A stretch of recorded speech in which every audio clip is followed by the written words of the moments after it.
Hello, welcome back. Ça qu'a fait, welcome back to Safria's Makeup Art Channel.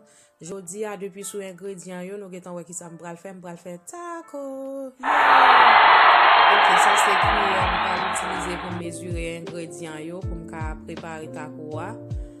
Taco c'est un manger mexicain lié. Ok, m konen gen moun ki habitué avec, gen moun ki remel, gen moun ki pa remel, gen moun ki pa habitué avec. Même konen puisque son manger espagnol lié, gen pile haïtien ka viv Chili, Brésil, yo kon manger ça déjà. Ça c'est tomate m pral utiliser pour me mettre dans taco, m pral utiliser pipitia, mais on ka utiliser gros souvlé, n'importe souvlé ya.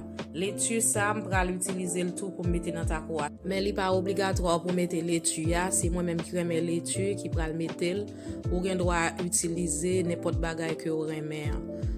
Nou wè jan map couper laitue ya là, c'est tant kou le map fait pickles, c'est comme ça m'pral racher laitue nan. Map di merci en pile à moun qui t'est abonné à channel là, like, partager vidéo, merci en pile. Et pour moun qui fait découvrir channel là, k'ap gade m'kounya là, map di nou merci en pile, bienvenue, pas oublier abonner à channel là, peser subscribe button nan ou bien abonner button nan pour les mettre en vidéo pour nous ka wè les mettre. Ça c'est tomate m'te montré nous dans commencement vidéo, m pral couper le petit avec un petit oignon mauve pour m'ka mettre dans taco à la fin.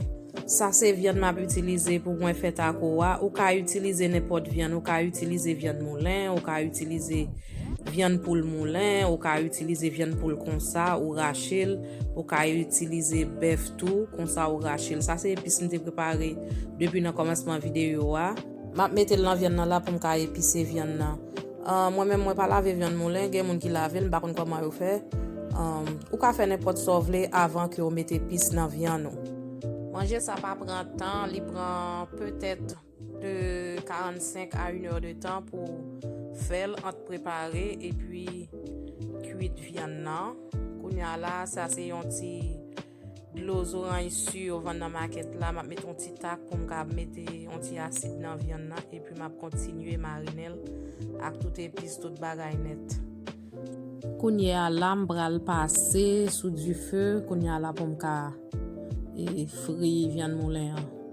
Là moi geta mettre un petit l'huile, kounya là moi a frit un petit oignon, seulement oignon.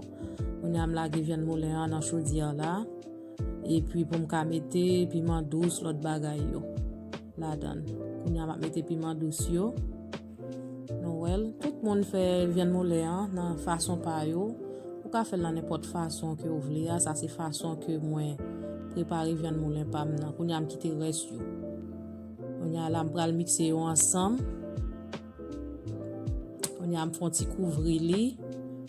Kounya là ouais kounya li fait viande moulin l'anti jan paraît gros kounya commence à craser dans chaudière là pour ka vinn l'anti jan pi fin ou ka quitter le comme ça pral dépendre de grosseur dimension ou remet viande moulin yé kounya m continuer à craser kounya là moi tout fait encore kounya là m pral mettre reste piment douce m'te mettre sous côté yo nou ouais dimension hein.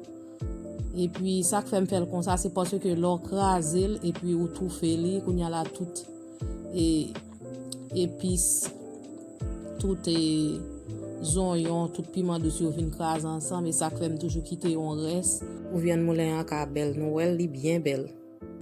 Mais sou vle ou te gen droit quitter le jon ouais li te avant. Ouais j'en le paraît là yo pas trop cuite et comme ça me remel. Mais ou ka quitter là dans genre que vous voulez là. OK, viande moulin nan fini, j'am te dit à l'heure, gen moun ki gen droit kon manger ça, gen moun ki pa konel. Kounya c'est préparation pour taco après le faire là. Nou ouais, moi gen deux qualités taco shell. Moi gen yon ki crunchy, moi gen yon ki soft. Ça c'est ça qui dans boîte crunchy m'a montré nous là, nous ouais comment le vini. Et puis nous ouais moi gen yon electric griddle. C'est sous l'imbral mettre sauf taco pour ka chauffer avant que mettre viande moulin avec l'autre bagay m'te préparé avant yo. Kounya là ça c'est taco shell là m'pral mettre en dans four. Faut en dans four pas trop chaud non et wap juste chauffer pour yon a 2 minutes seulement.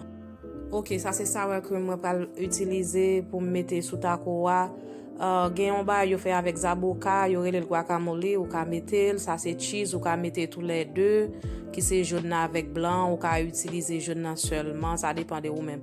Tant que moi même là, ouais, m'gen ti tomate, moi gen zonyon, moi gen zaboka, et kounya là ça c'est comment moi préparer taco à nous wèli. M'a dit merci encore à moun qui te partagé like vidéo yo. Pas oublier peser notification bell là, na ouais encore dans next vidéo. Bye.